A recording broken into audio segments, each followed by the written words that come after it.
Bienvenue dans le club. Salut Alex. Salut Jeff. Alors Alex, nouvelle émission avec un nouveau thème.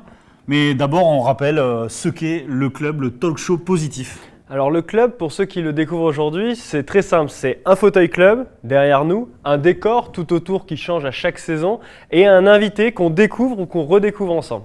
Exactement. On a beaucoup de plaisir, beaucoup d'honneur aujourd'hui à parler de thématiques qui nous touchent. On va parler de sport, on va parler de ballon ovale et on va parler de coq, de cocorico parce qu'on a un international avec nous. De quel sport, Alex, on parle ? Ballon ovale, on parle de rugby. Exactement, si je me trompe pas. c'est un capitaine de l'équipe de France, c'est un capitaine partout, il a été capitaine. Et nous, on veut comprendre comment on est comme ça leader dans son métier, dans sa profession, dans son sport. On a l'immense honneur et plaisir de recevoir Guillaume Guirado. Salut Guillaume. Salut, enchanté. Assieds-toi, prends place. Bienvenue dans le club, Guillaume. Merci. Merci à vous de m'accueillir. Ah, il faut que tu réaccroches le micro, Tu peux c'est normal. raccrocher, il y aura... Merci de m'accueillir dans ces magnifiques studios. C'est très chaleureux, ça donne envie de. Est-ce que tu Être t'y sens bien? Est-ce que cocooné. tu es bien installé? Je suis très très bien, même peut-être prendre un plaid, mais non, c'est bon. Ah bah, ça devrait pouvoir se trouver. Non, là. on est très très bien. C'est l'ambiance hivernale, tu vois, ça Bon, les a touchés. ah, on savait que ça On a, Alex, on n'avait pas de coq de l'équipe de France, mais on a une poule. Ouais, une petite poule avec un petit peu de fond bleu, donc ouais, ça rappelle les bons moments passés sous l'équipe de France. Exactement, Guillaume. Tout le monde te connaît, tout le monde t'a vu dans tes exploits sportifs. Nous, on veut faire un lien, on t'a invité. Et pourquoi ? Parce qu'on veut, dans cette émission, avoir des gens qui nous inspirent, qui nous amènent. Tu es quelqu'un qui ne laisse personne anodin quand tu passes dans des collectifs différents. Pas par orgueil ou par ego, mais parce que tu dégages quelque chose, tu as un leadership. On veut comprendre d'où tu viens, quel est ton parcours, ce vers quoi ça va te mener dans ta vie. Voilà, c'est ça le talk show positif. On veut faire ta connaissance aujourd'hui. Ça va se passer comment, Alex, en 2 mots ? Bah pour le programme, comme le disait Jeff, dans un premier temps, on va parler rugby. C'est incontournable, on va te découvrir ou te redécouvrir pour certains, connaître ton parcours, s'intéresser aussi à toi, comment tu as vécu les différentes choses. Peut-être que tu as des anecdotes à nous partager, on verra ça. Le deuxième point, et c'est en parlant d'anecdotes justement, on t'a demandé de venir avec un objet, donc tu n'en as pas ramené qu'un seul, tu nous as dit. Tu as plusieurs objets, donc il va y avoir Super. pas mal de choses à nous partager et on t'en remercie d'avance. Et après, on va bifurquer petit à petit aussi dans peut-être l'après-carrière sportive, la reconversion, qu'est-ce que tu as envie de faire dès l'année prochaine de ta vie et de tes jours, tout simplement. C'est top. Exactement, un bon programme avec une vie, un parcours qui est très dense et qui a démarré à Céré, dans les Pyrénées-Orientales, juste à côté de Perpignan, le 17 juin 86. Exactement. Né dans le Val-Espire, donc voilà, serré. Et j'ai grandi un village juste au-dessus, du coup, à 10-15 km, qui s'appelle Arles-sur-Tech, D'accord ? où j'ai souvent revendiqué un petit peu et ma fierté de venir de ce petit village, ce petit patelin qui est vraiment sympa. Et c'est souvent, comme je le répète et que je me fais chambrer, souvent où c'est là où ça a commencé pour moi, vraiment l'histoire et le lien avec le rugby. Donc j'avais fait un petit peu de rugby, j'avais joué d'ailleurs au club de Céré à mon plus jeune âge, je crois 6-7 ans. D'accord. Après je suis passé par du judo, un petit peu de foot aussi. J'ai touché un petit peu à tout et j'y Ouais. suis revenu à l'âge de 12-13 ans où pour moi ça a été un moment très important. J'ai eu aussi cette épopée où j'ai suivi l'équipe de l'USAP qui a fait un beau parcours en 1998, du coup qui va jusqu'en finale et c'est mon premier match où je vais voir dans le stade de Gilbert Brutus, je me rappelle encore, qui était farci et qui était plein à craquer Avec une ambiance. Catalans, une ambiance, j'avais jamais connu ça de ma vie. Et c'est vrai qu'à l'issue de ce match, quand je suis sorti, je me suis mis à rêver pour pouvoir un jour jouer dans un stade comme ça et pour pouvoir jouer dans ce club.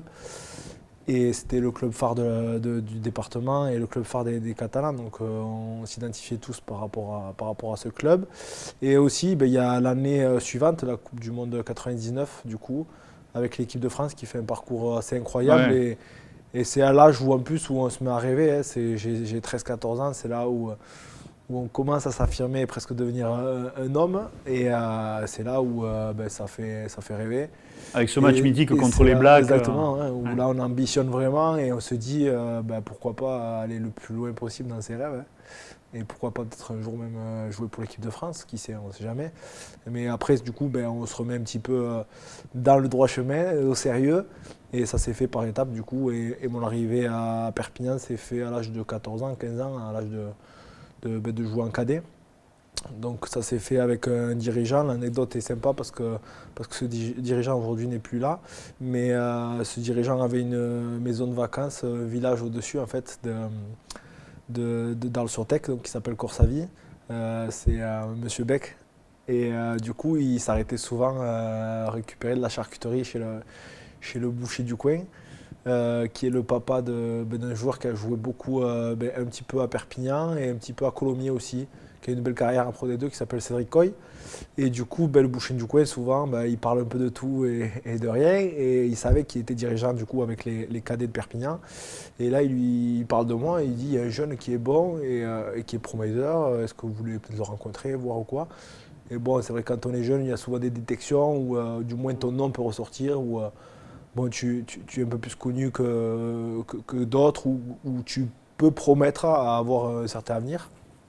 Et du coup, ça s'est fait comme ça, une certaine rencontre qui marque des gens et qui te marque à vie. Et du coup, après, ils avaient réussi à trouver un terrain d'entente aussi avec mes parents pour un certain défraiement kilométrique. Parce qu'il faut se rendre compte à l'époque où il y a plus de 45 km de mon village jusqu'à la ville où on s'entraînait avec les cadets de Perpignan.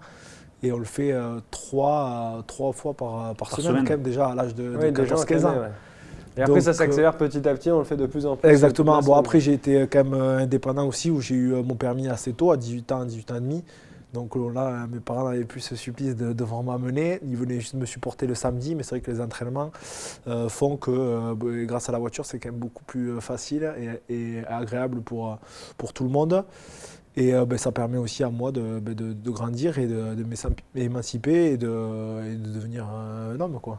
Et justement, tu parlais de famille. Est-ce que c'est une famille de sportifs à la base? Il y a un ADN particulier qui fait que tu as quand même des dispositions qui font que tu es devenu… Mon oncle qui avait joué un petit peu au rugby, mon cousin aussi, qui est plus grand que moi, et du coup que j'ai suivi et qui m'ont donné envie aussi. Mon père avait fait du foot, mais modestement, un club un petit peu amateur, restait plus en corpo. Et bon, voilà, moi j'ai baigné un petit peu dans cela, mais je n'étais pas prédestiné à jouer au rugby et à avoir une carrière dans le rugby. Donc ça s'est fait plus par passion et par réelle envie. Donc voilà comment ça s'est passé et comment ça commence en fait. Comment ça commence en fait, c'est une histoire assez simple, assez banale, assez logique. Et donc l'USAP de 12 ans jusqu'à justement devenir pro, quoi. 13-14 ans, c'est juste en étant en cadet. Et après, j'ai un épisode aussi qui m'a marqué à vie aussi et qui m'a fait prendre conscience par rapport à ce côté aussi où le rugby c'était bien, c'était pas une fin en soi, et ma mère me l'a martelé assez souvent. Donc je pense que toutes les mamans à la maison se rendent compte de la chose qui est bien, qui est importante, mais surtout qu'il ne faut pas délaisser les études, parce que c'est vrai qu'on a tendance à s'emballer, à rêver et à croire que tout va se passer comme on le veut. Et du coup, j'ai une blessure, je crois, la 2e année ou 3e année à Perpignan, où du coup je me blesse, et une blessure banale en plus. Je me rappelle, c'était au stade là, à Gramont, là où il y a le foot. Ah oui. On jouait contre Montpellier ici. D'accord. Et je me suis blessé, je me suis fait une fracture du péroné. Sauf que ça s'est mal consolidé, et à la place de mettre 2-3 mois pour revenir, j'ai perdu une année en fait. Okay. Et du coup, à ce moment-là, on se rend compte que c'est bien de rêver, mais que… Oui, là, on se rend compte que ça peut aller du jour au lendemain, ça peut aller vite en fait. Ça peut vite être éphémère et ça peut vite s'envoler, quoi. Donc ça te remet les pieds sur terre, ça te fait une petite leçon de vie. Et ça te fait prendre conscience qu'aussi, il faut assurer son avenir, parce que le rugby, bien sûr qu'on veut tous en faire.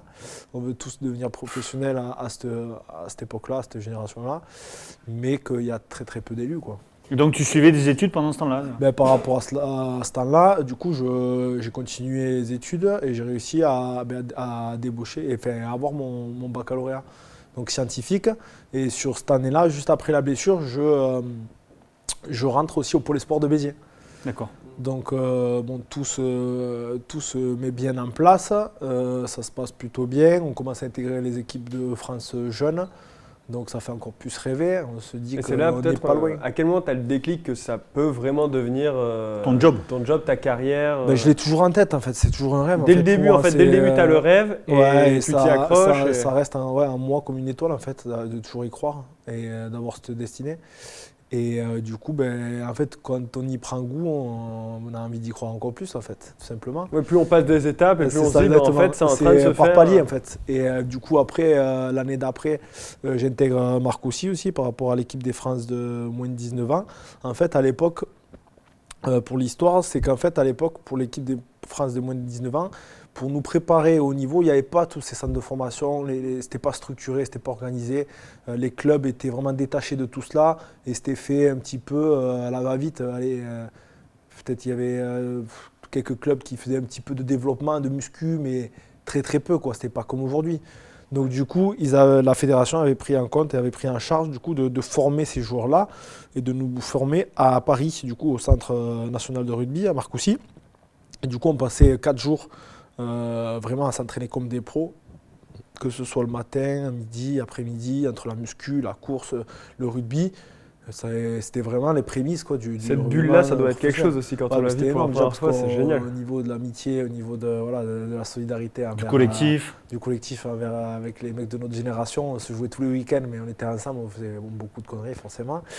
Et du coup, là, encore plus, ça te met encore un peu plus un pied à l'étrier pour te faire comprendre et prendre conscience que tu peux devenir professionnel, mais que c'est quand même encore fragile, quoi. C'est pas fait.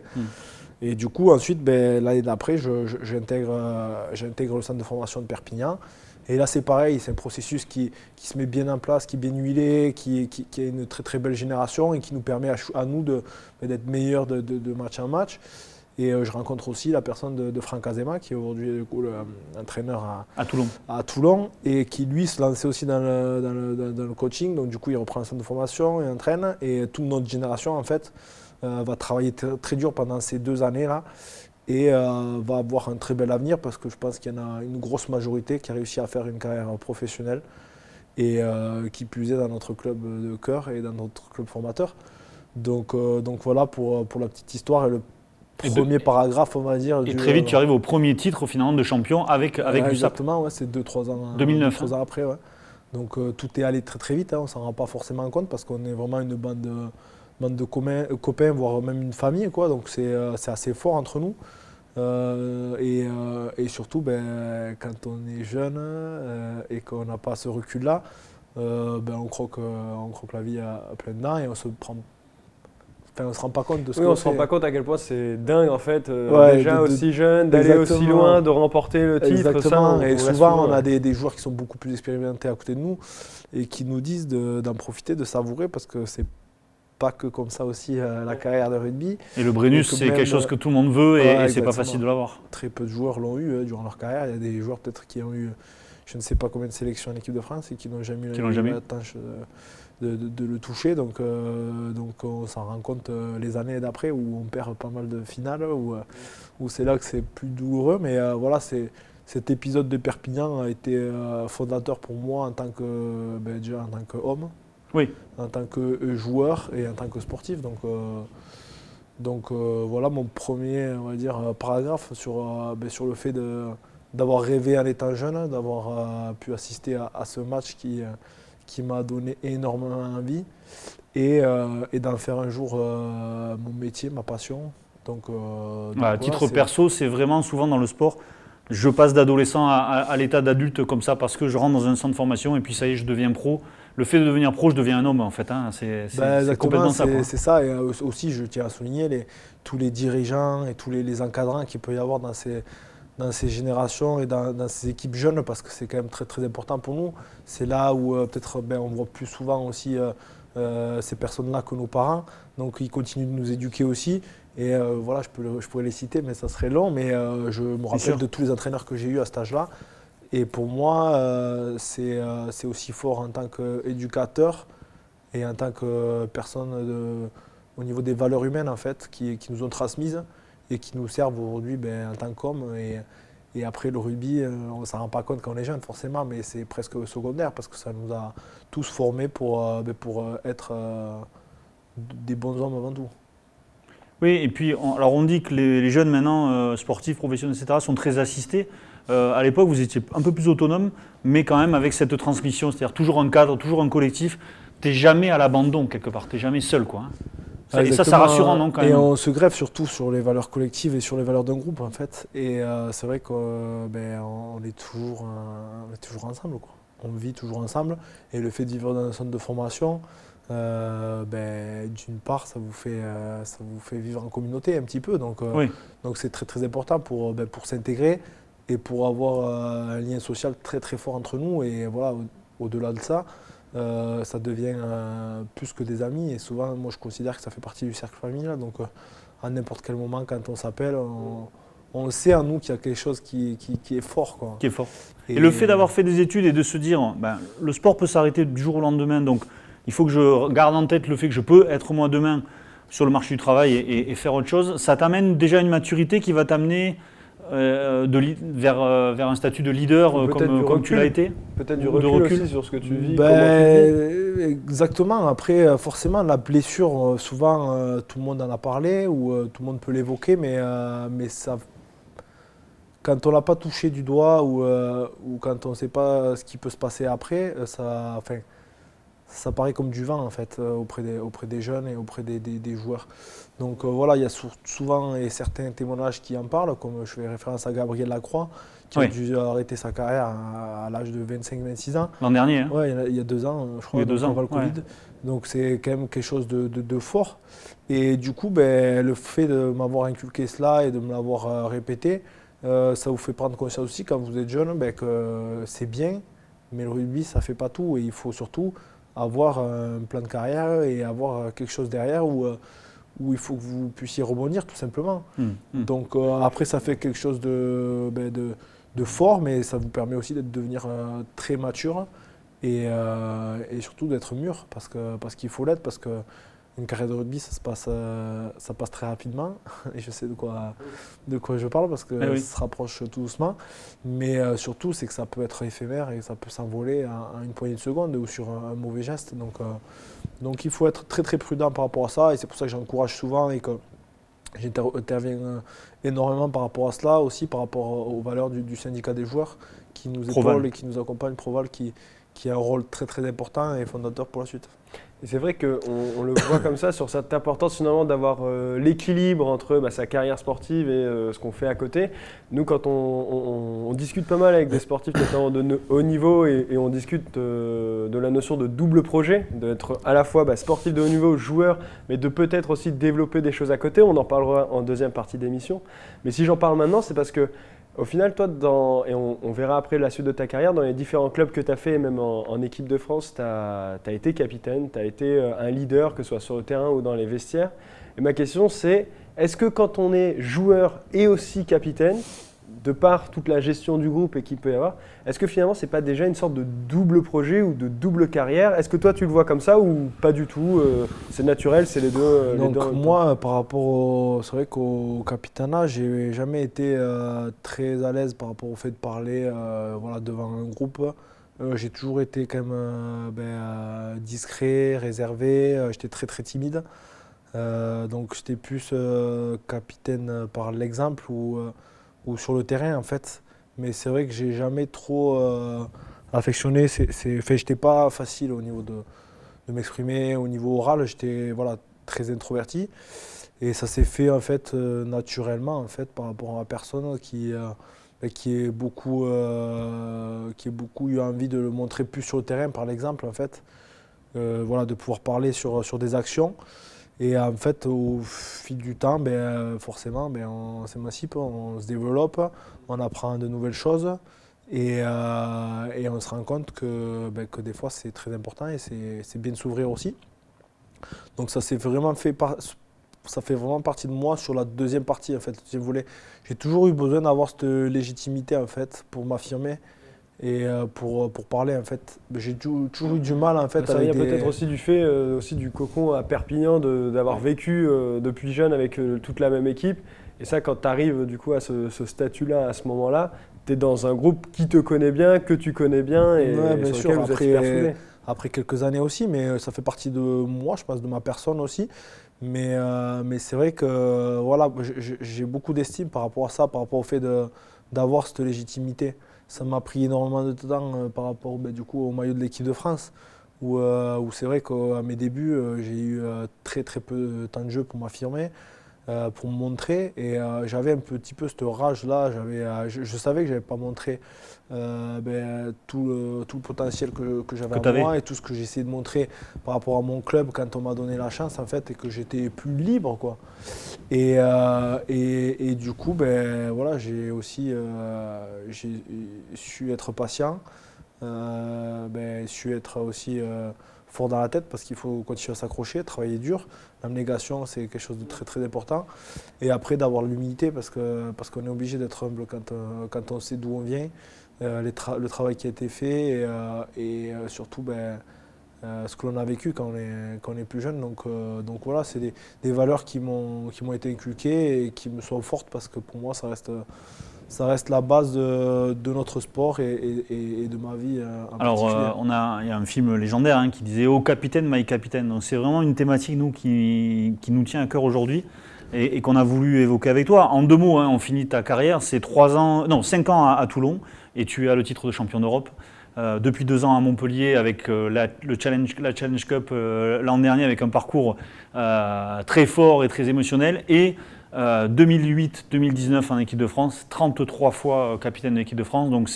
Et à chaque fois, tu ne vas pas le chercher le titre de capitaine. On ne le demande pas d'être capitaine. Donc si je comprends bien ton mental, c'est je prouve d'abord, je fais ma place, je démontre. C'est les coachs qui t'ont sollicité et qui t'ont dit Guillaume, c'est à toi de mener la barque, même si c'est à ta façon, avec peut-être pas le verbe, mais les gestes, quoi. C'est exactement ça. Je connais personne ou dans notre sport, personne qui est capable de revendiquer, de vouloir être le capitaine de l'équipe. Souvent, ça tombe sur vous sans que vous le demandiez ou que le coach ait une envie particulière. C'est vraiment pas quelque chose où souvent il y a par exemple, quand il y a d'autres sports, il y a des joueurs qui veulent jouer à un certain poste. Oui. Nous, il y a des joueurs qui peuvent jouer, mais en aucun cas, il y a une personne qui va lever le doigt et dit je veux être capitaine aujourd'hui. Parce que si on C'est quelque compare, chose tu sais, avec l'entreprise, le fait d'être leader, etc., est-ce que toi, ça te rajoute un poids? Parce que voilà, on le voit dans les entreprises, on est nommé responsable, manager, directeur, etc. Et au fur et à mesure des années qui s'empilent et de l'expérience, on a de plus en plus de responsabilités. On ne le demande pas forcément, mais ça devient légitime parce que les jeunes poussent derrière, quoi, quelque part. Ça vient tout simplement aussi de sa légitimité, ça revient à ce que j'ai dit tout à l'heure, son expérience aussi, et par rapport aussi à avoir un certain recul par rapport à cela. Donc voilà, moi ça arrivait à des moments où c'était charnière et à des moments où peut-être les coachs estimaient que j'avais le bon tempérament, que j'avais les valeurs qui coïncidaient avec et que j'avais fait mes preuves aussi. Donc souvent ça met un peu plus de temps que prévu, mais j'ai jamais pris trop de pression par rapport à cela, ça s'est fait naturellement en fait. Parce qu'il faut être quand même médiateur, il faut que tu traduises ce que le coach veut quelque part auprès de tes coéquipiers, réciproquement que tu fasses remonter de l'info au niveau du staff parce que il y a des hauts, il y a des bas, il y a des humeurs, il y a des comportements, il y a des challenges, il y a des objectifs et puis que tu prennes des décisions sur le terrain et à un moment donné on le voit souvent dans les matchs. L'entraîneur va dire 3 points et puis non, le capitaine dit non, on va en touche et on va aller marquer un essai. Donc c'est dur à gérer ça aussi. C'est peut-être ça qui est difficile, c'est qu'à la fois il faut avoir l'implication totale d'un joueur parce qu'on est joueur et on est sur le terrain et il faut aller au combat et jouer son jeu, mais il faut aussi avoir le recul et la lucidité au bon moment pour pouvoir peser le pour et le contre d'une situation. Bien sûr, souvent ça va très très vite, donc c'est toujours délicat, mais c'est sûr qu'il faut avoir fait ses preuves, il faut avoir une certaine légitimité, il faut avoir une certaine expérience, il faut bien paraître aussi avec vos joueurs qui vous entourent. Du respect. Si vous n'êtes pas quelqu'un de respecté ou de respectueux envers les autres, si vous n'êtes pas avenant, si vous n'allez pas envers tous les joueurs, ça paraît plus difficile pour eux d'être libres et de se sentir, on va dire, le plus naturel possible. Et également avec le staff, en fait, il faut jouer, il faut pas jouer de double jeu, il faut jouer un rôle de médiateur, un rôle de personne qui fait remonter les informations toujours à bon escient. Et c'est pour ça qu'il faut avoir énormément d'humilité. Et il faut trouver sa place en fait entre ces plusieurs leviers où où des fois, on n'en a pas parlé, mais la communication aussi en externe, la communication avec le groupe, Médias. les médias. Donc il y a tout ça qu'il faut prendre en compte. Et forcément, durant ma carrière, heureusement que j'ai toujours été épaulé parce qu'on parle souvent du capitaine où on peut témoigner d'un seul capitaine, mais c'est souvent le noyau dur et le noyau fort qu'il y a autour de ce joueur-là. Quelques leaders. Il y a toujours 7 voire 8 joueurs leaders qui ont autant d'expérience que vous ou qui sont aussi importants dans un groupe que vous, qui pensent la même chose que vous, qui ont la même importance et sur qui on peut s'appuyer. D'accord. Et ça, c'est l'histoire d'un groupe fort, l'histoire d'un club souvent. Et c'est ce qui fait la force aujourd'hui. Et c'est vrai que nous, on ne s'en rend pas compte. Mais pour revenir à ce que je disais Jeff tout à l'heure par rapport aux valeurs en entreprise, c'est vrai que souvent, moi je fais beaucoup de conférences et d'échanges avec les entreprises. Et c'est vrai que ce qui nous paraît, nous, anodin et simple, ce qu'on véhicule au quotidien, classique, on ne se rend pas compte en fait que certaines valeurs ou certains fonctionnements est recherché en entreprise. Et en fait, nous, on le dégage naturellement parce qu'on a toujours été bercé par cela. Et en fait, quand on essaye de le mettre dans le monde de l'entreprise, c'est là où c'est peut-être plus dur, c'est peut-être moins compris. Et souvent, c'est pour ça que les témoignages sont beaucoup plus forts quand on parle de choses vraies par rapport à une gestion d'un groupe, une gestion de crise. Donc voilà, ça fait partie de ma carrière et j'en suis plutôt fier parce que je suis toujours resté le petit Guillaume qui a grandi à Arles-sur-Tech. Alors le petit Guillaume, j'imagine, c'est une question un peu bateau, je suis désolé de les poser. D'abord, on se fait un peu plaisir. Fais-toi plaisir, Jeff. On n'a pas un capitaine de l'équipe de France souvent face à nous, donc c'est un vrai plaisir et un vrai honneur, encore une fois, parce que, en fait, pour tout ce que tu racontes, c'est-à-dire les années de travail, le respect, la légitimité, etc. Et puis ces vertus, ce challenge, c'est quoi ces 2-3 souvenirs vraiment marquants de ta carrière? Tu vois, les moments où tu te dis, waouh, je fais tout ça, tout ce travail-là, et j'ai ces relations avec ces gens-là, et je mène ces mecs autour de moi, quoi. Pour ça, quoi, pour aujourd'hui, ce que je vis, voilà, c'est quoi que tu retiens, les 2-3 moments forts? Est-ce que c'est une victoire contre les Anglais? J'en sais rien, je te tends les perches, mais il y en a tellement, ça serait difficile là, de d'en garder. Citer quelques-uns juste, donc j'ai peur d'en oublier, mais forcément, quand on passe dans un club déjà, de gagner un titre avec son club, c'est quelque chose de fort parce qu'on sait que vous avez compté durant certaines épopées. Et le fait d'être passé par mes 3 clubs qui sont de cœur et que je suivrai éternellement et qui sont forts à mon histoire et qui sont forts en moi, c'est forcément d'avoir gagné avec Perpignan, avec Toulon et avec Montpellier l'année dernière. Donc c'est quelque chose de très très fort. Et après, le Graal, c'est de jouer une fois pour l'équipe de France. Bien sûr. Voilà, représenter son pays. La première Marseillaise, hein, on en parlait. Je me rappelle, c'était contre l'Italie en 2008. Je te laisse imaginer qu'en être le capitaine, représenter la France à l'étranger par rapport à son pays. Dans des pays comme l'Afrique du Sud, la Nouvelle-Zélande, l'Australie, ça doit marquer. Riche, donc, apprendre des langues étrangères pour parler aux arbitres étrangers. Non, ça va, c'est le plus sympa, c'est le plus facile, ça, parce que l'échange, c'est quand même quelque chose. Ça s'est toujours bien passé avec les arbitres, globalement. globalement. Bien passé, oui, bon, même si on est toujours en désaccord, forcément. Mais après, non, c'est vraiment la chose la plus forte qui m'aura marqué aussi, c'est de jouer à plusieurs reprises pour l'équipe de France. Bien sûr. J'ai gardé de nombreux souvenirs. Je suis quand même quelqu'un de très fétichiste qui aime bien garder des objets. Et chez moi, j'ai pas pu le ramener. Nous en avons gardé beaucoup déjà. Non, mais j'aime bien et j'ai gardé un nombre incalculable de petits souvenirs en fait, qui marquent toute sélection que j'ai pu avoir. D'une part par rapport au maillot, que j'essaie de garder toujours une trace de match. Donc j'ai de nombreux sacs, les fagnons, les échanges avec les capitaines par rapport aux cravates, nombre de cravates que je dois avoir à la maison. Et également, en fait, j'ai toujours aimé garder en fait, mes accréditations. En fait. D'accord. Et les accréditations font office un petit peu de sélection en fait. Ouais. Et du coup, j'ai plein d'objets comme ça qui sont dans des tiroirs. Et du coup, quand ma retraite va arriver. Tu vas les exposer, tu vas un peu. Peut-être pas les exposer, mais je vais les sortir, les trier, les ranger. Et pourquoi pas peut-être. On parle de cape d'ailleurs, hein, une sélection en équipe de France, c'est une cape. C'est une cape. C'est un vrai objet d'ailleurs. Oui, les gens ne le savent pas toujours. Je l'ai à la maison, la cape, elle est magnifique, elle est posée sur mon étagère. C'est un chapeau en fait, hein, c'est comme une petite casquette, petite casquette vraiment atypique, très très forte. J'ai la cape aussi des 50 sélections, parce que j'ai dépassé les 50 sélections. D'accord. J'ai une cape de toutes les Coupes du Monde que j'ai fait aussi. Et j'ai une cape de la Coupe d'Europe aussi, parce que j'ai joué plus de 50 matchs en Coupe d'Europe. Donc j'ai eu cette cape aussi. Donc Ça voilà, commence à j'ai faire. plein de petits objets, plus les médailles. Alors on parle d'objets, Alex. C'est la transition. Est-ce que c'est pas la transition idéale? Mais c'est impressionnant la transition. Tu nous as titillé parce que c'est vrai qu'on t'avait demandé un objet et je crois que tu en as amené plusieurs. Et ben voilà, c'est à chaque fois ces anecdotes et on a hâte de les découvrir, Guillaume, vas-y. Je vous ai mis l'eau à la bouche. Ouais, exactement. Du coup, j'ai ramené quelque chose de simple que je mets tous les week-ends ou quasiment. Donc, dernièrement, forcément, j'ai ramené le maillot de la finale que je vais prendre le temps d'encadrer quand Génial.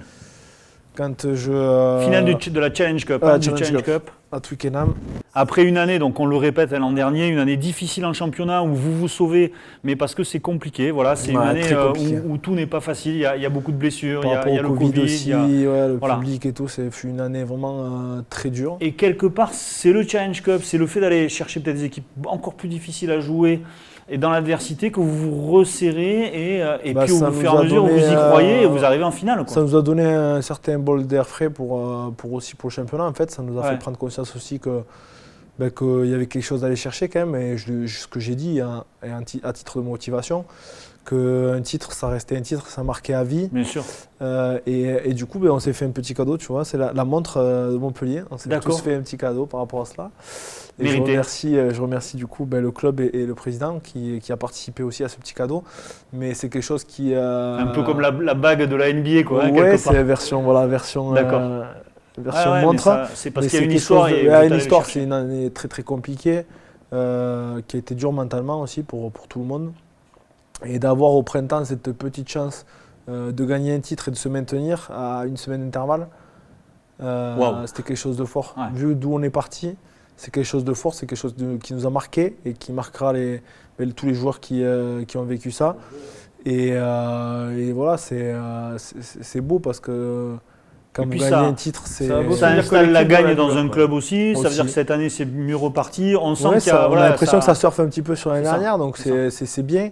Et il y a d'énormes joueurs qui avaient un gros potentiel qui s'affirment et qui continuent à être au top. Donc Avec des voilà, jeunes, c'est beaucoup de jeunes dans le club, hein, à aussi Montpellier. et beaucoup de renouveau. Donc c'est génial parce que voilà, il y a vraiment un esprit qui est fabuleux et qui donne envie de continuer, quoi, tout simplement.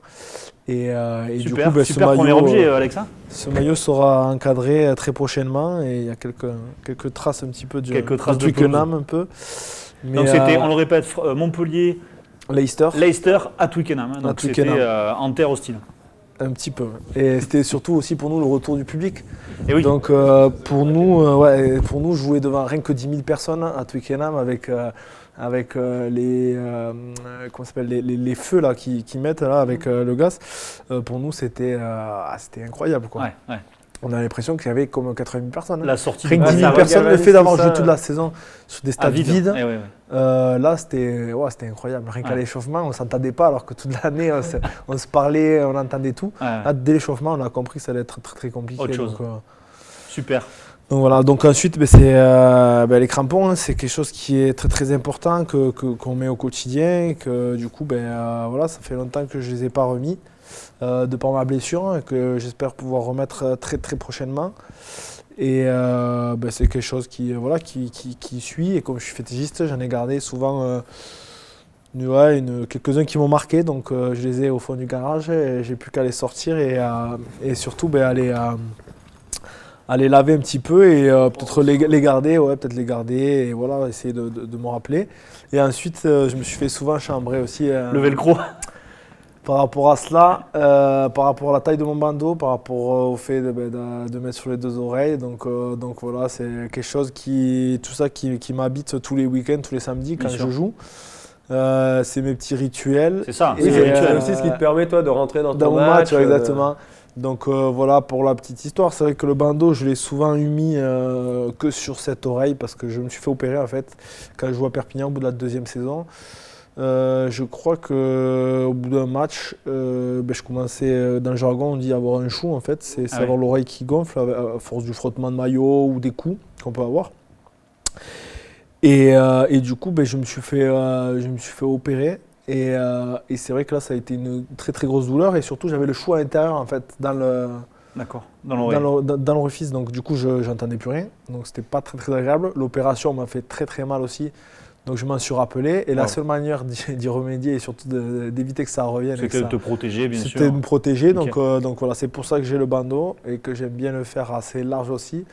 Parce que c'est un petit peu comme une petite protection et c'est quelque chose qui m'a suivi sur énormément de matchs. Alors dans les anecdotes, Et- Alex, on l'entend, hein, t'as du sourire et on entend chambrer quand même souvent, c'est-à-dire qu'on voit bien que dans ces collectifs d'hommes, hein, dans les vestiaires, Bien ça, bah, vous loupez pas quoi, hein, Bah, ça fait partie non, tu du sais, jeu. Il suffit que tu fasses Et une d'ailleurs, petite il y en a qui sont parenthèse plus et- forts que d'autres à ce jeu-là, non Il y en a qui aiment bien, mais bon, il y en a d'autres qui sont un peu moins courageux, donc les trois quarts, et d'autres Ça c'est dit. et qui peuvent le dire et avec qui ça passe bien, ça reste les amants. Mais D'accord, les trois quarts, ok. c'est vrai qu'ils allument la mèche, mais ils partent en courant après. Donc Ok. souvent, Bon, c'est. euh, Ils peuvent se le permettre. Ils entendront, on Facilité. espère, et ça va se régler dans le vestiaire. Ben, merci pour ces objets, Avec Guy. plaisir. Merci beaucoup. On a fini la première partie et ce qu'on veut finalement maintenant comprendre avec toi, c'est de se projeter vers l'avenir. Alors, certains appellent ça la petite mort, hein, la retraite sportive. Toi, tu as compris grâce à maman que très vite, c'était quelque chose qu'il Faites fallait attention, anticiper Il fallait y penser tôt. jeune. Donc voilà, il y a, avant 95, le rugby c'était amateur. Donc on avait un job et on s'entraînait pendant la semaine pour aller faire du rugby. Depuis 95, c'est professionnel, donc c'est votre métier, c'est votre profession, sauf que à 30, 35, ça dépend des profils aussi. Et puis il y a ces problèmes de commotion, etc. Donc peut-être que les joueurs font de plus en plus attention à arrêter, comme tu dis, au bon moment par rapport à la blessure ou autre. Il faut anticiper la suite et se projeter. Donc il y a deux solutions. Chercher un travail ou se le créer soi-même. Toi, c'est quoi finalement Alors, tu as fait des études, tu vas nous raconter ça. C'est quoi Ou peut-être ta aussi vision opter pour commencer pendant sa carrière à Ça, c'est préparer, l'idéal, oui, c'est la sûr que c'est pré-carrière. l'idéal. Pour moi, j'ai réussi à avoir un DUT du coup en début de carrière quand j'étais à Perpignan aussi, où j'avais réussi du coup un parcours aménagé de le faire sur 3 ans. Malheureusement, j'ai commencé ma carrière professionnelle très très tôt, donc j'ai dû le décaler du coup et le faire en 4 ans. En 4 ans, d'accord. Malheureusement, j'ai pas pu continuer sur une licence après, donc bon, un petit peu décevant, mais c'était vraiment trop prenant, c'était très compliqué à gérer. Et du coup, comme je savais qu'en 2019, après la Coupe du Monde, j'arrêterais ma carrière parce que il était temps aussi d'arrêter. D'international. International, Voilà, à et que partir je de pourrais me 2019, t'es consacrer qu'en club. aussi qu'en club. Donc quand on est qu'en club, on a quand même des plages un peu plus ouvertes entre guillemets sur le fait que on joue avec un rythme différent, on a un peu plus de repos, un petit peu plus de vacances et que ça laisse place aussi à préparer l'après-rugby. Donc du coup, je m'étais fixé de jouer jusqu'en 2019 avec l'équipe de France. Et en fait, en faisant une conférence pour l'EDEC, l'école de commerce de Nice. de Nice, le campus à Nice, du coup, j'ai rencontré Monsieur Cuisery, du coup, qui est le directeur de ce campus. Et en faisant la conférence, et du coup, à la fin de la conférence, bon, tout se passe très très bien, on échange. Et il me dit, je ne sais pas si tu es au courant, mais il y a une formation du coup dans le e-learning pour justement avoir un BBA du coup en business management. Et voilà, peut-être, je ne sais pas ce que tu as prévu, mais il y a plein de sportifs qui le font. Entre autres, du coup, je sais qu'il y a Alison Pidot qui faisait cette formation. Et du coup, c'est vrai que je me suis posé la question. De toute façon, il fallait que je refasse soit une remise à niveau, ou soit il fallait que je creuse un peu plus pour ne pas m'arrêter sur un bac plus 2 avec le DUT. J'aurais été obligé, quoi qu'il en soit, de refaire une formation. Et puis pour aussi avoir un nouveau cycle. Exactement, pour basculer aussi sur sur le côté un petit peu après-carrière et business. Et du coup, je m'interroge un petit peu, je me renseigne, je regarde, ça peut coïncider. En plus, c'est en distanciel, donc ça tombe bien au fait que j'étais encore à Toulon et que ça allait passer sur Montpellier, donc pourquoi pas. Et du coup, je le commence pendant la Coupe du Monde 2019, du coup, pendant la préparation. D'accord. Et bon, la préparation est trop prenante, du coup, je le mets de côté et je le reprends du coup en mois de novembre quand j'arrive à Montpellier en fait.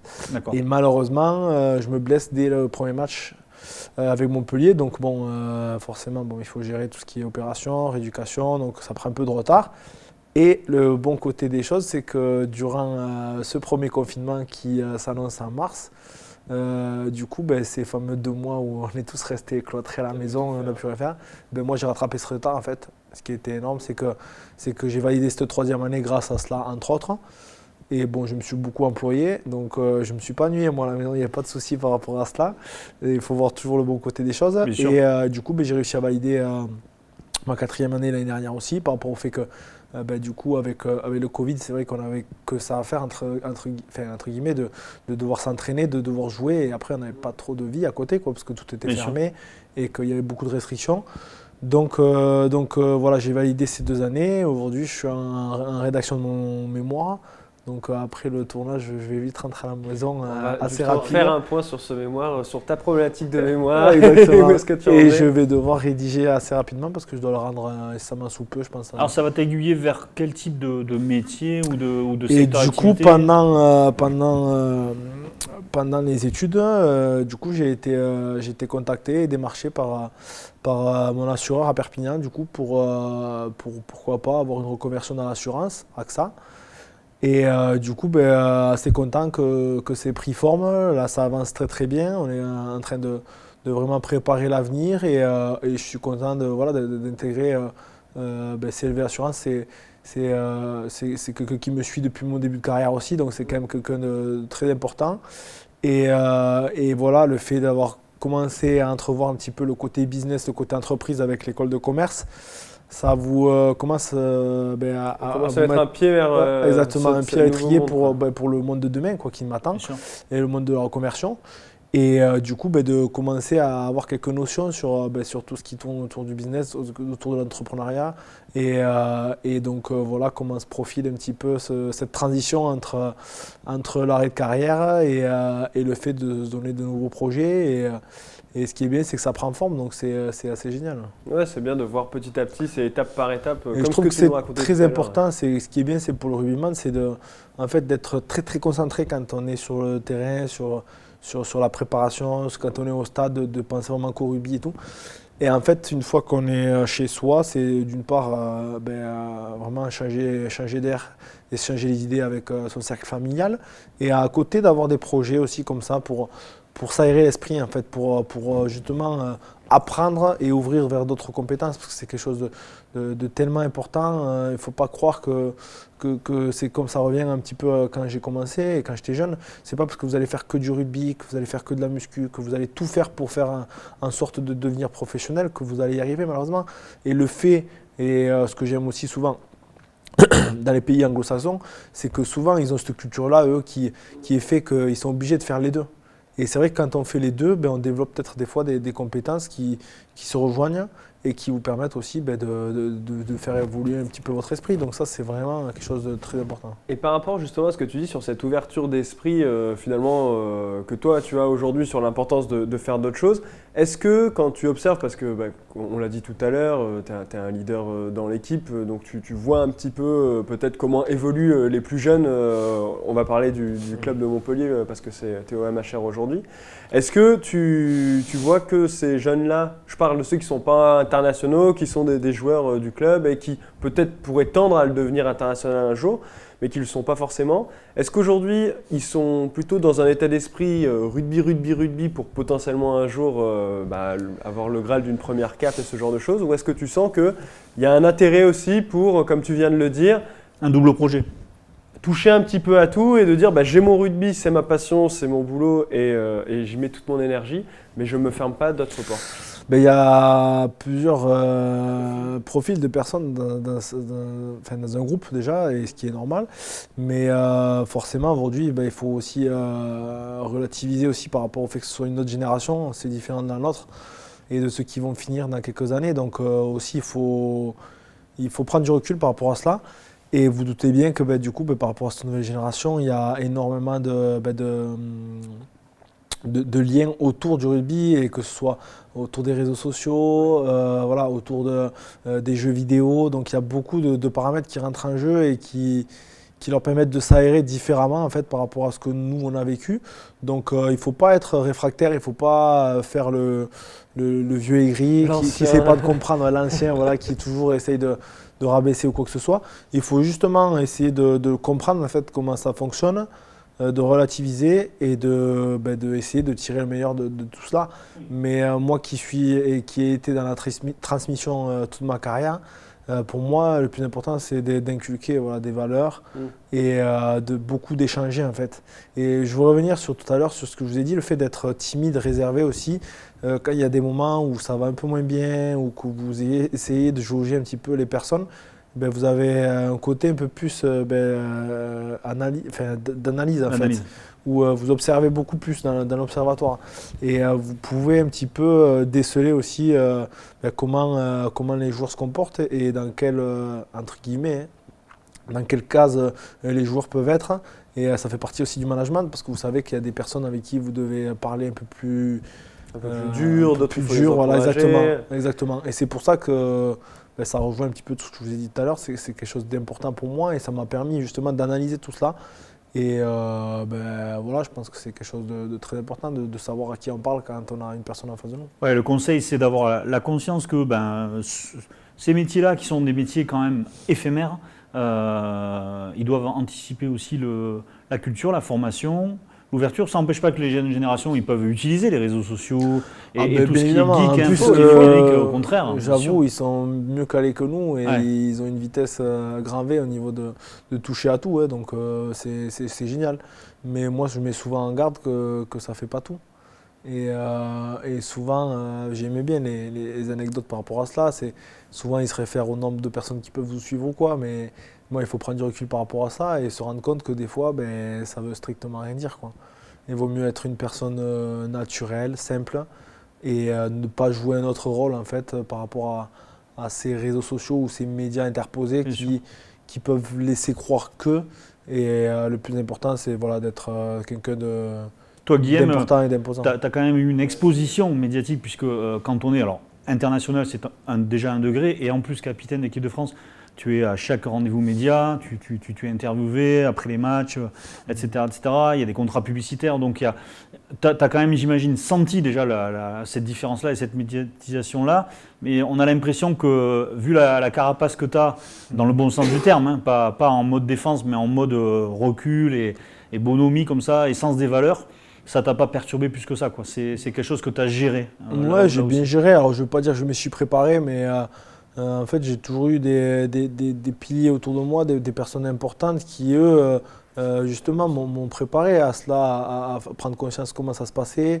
Et voilà, je vais juste faire référence à quelques joueurs qui ont été très importants pour moi et pour ma carrière. Mais c'est vrai que le fait d'avoir Nicolas Mas à côté de vous quand vous commencez votre carrière, c'est très, très important. Et aujourd'hui, c'est bien pour cela que je m'entends aussi bien, que ça fait partie de la famille, ce que je vous disais tout à l'heure. Bien sûr.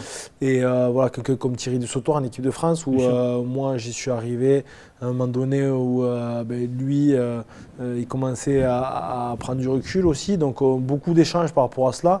Le fait aussi de s'y intéresser. Et ça fait partie de la transmission en fait, de ce qu'ils m'ont transmis et de ce qu'ils m'ont appris. Et pour moi, c'est primordial et ce qui a fait ma vie. Donc Dans tes valeurs, Guillaume, il y a la famille. Hein, tu as une fille de 9 ans, tu as un petit garçon de 3 ans et tu as ton épouse, Johanna. Et on avait justement envie de mettre en valeur quelque chose, un projet qui te tenait à cœur.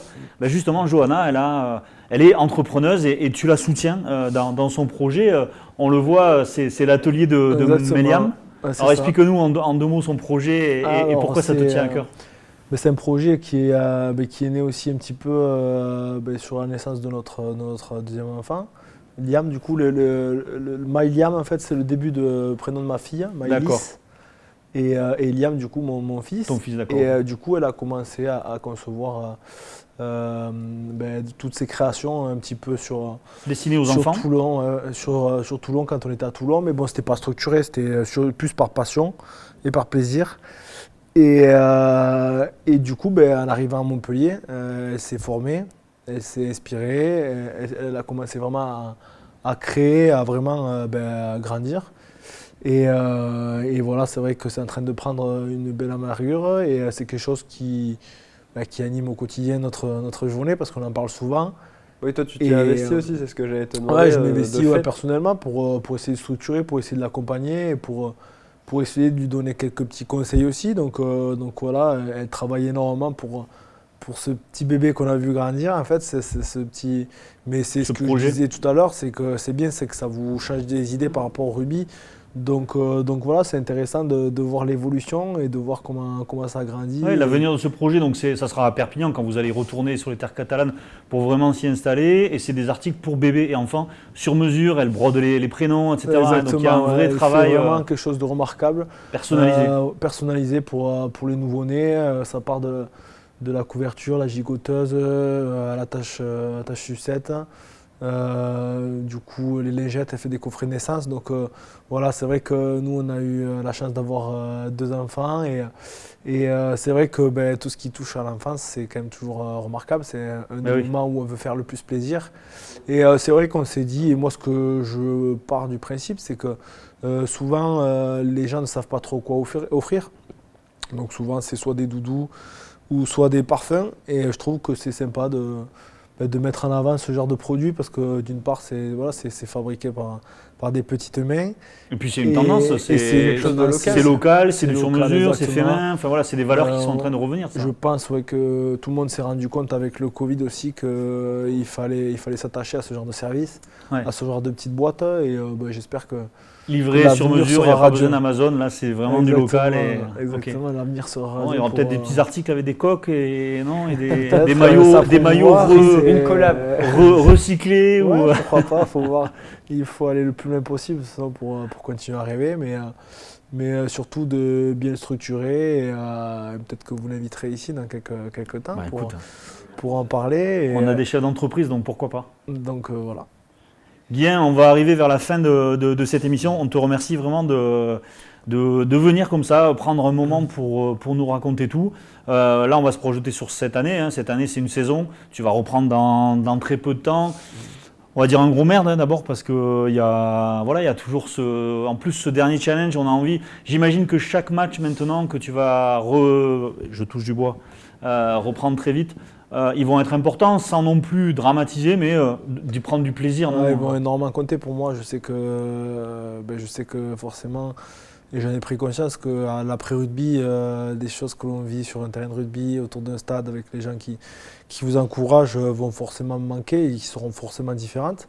Je pense en avoir bien profité, je pense être très très chanceux.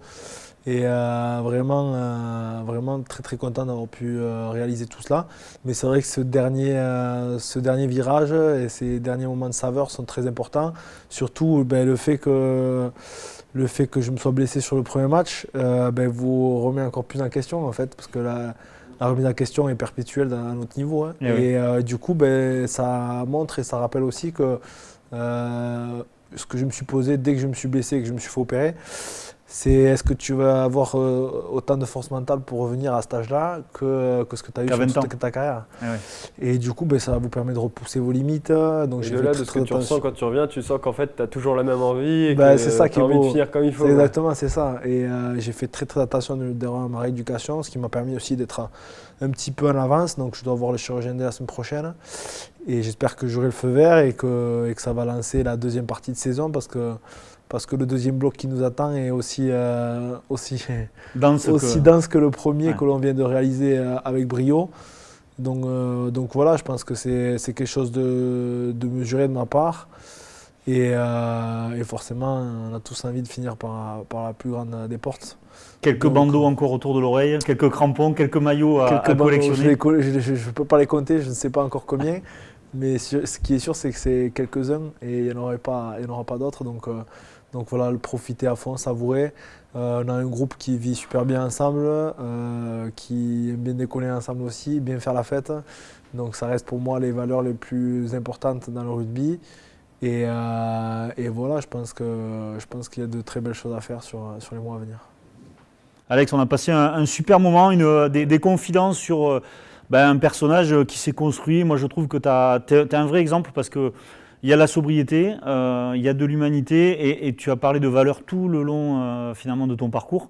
Je pense que tu as dû marquer tous les gens que tu as côtoyés dans les différents clubs, etc. Et ça va continuer parce que tu as tout le reste de ta vie qui va s'écrire. C'est super sympa d'être venu dans le club pour nous parler de tout ça avec cette humilité et en même temps cette force. On sent la puissance derrière Guillain on n'a pas envie d'aller l'affronter directement, même si on a touché le ballon nous aussi jeunes. Pourtant, j'ai pas le ballon.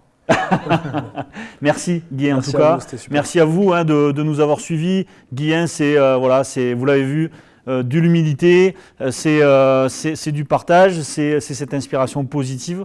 Nous, on est ravis avec Alex d'avoir partagé ce moment-là. À très bientôt pour un autre talk show positif avec des artistes, des sportifs, des entrepreneurs. Qui sait, on est surpris à chaque émission et on est ravis. Merci à nos partenaires. Les studios PM qui réalisent l'émission, Gravity qui la conçoit et qui l'anime. Et puis, bien sûr, Mona Market qui nous a fait ce joli décor. Merci Guy, à très bientôt. Merci à vous. À bientôt. Au revoir. Au revoir. Ciao, ciao.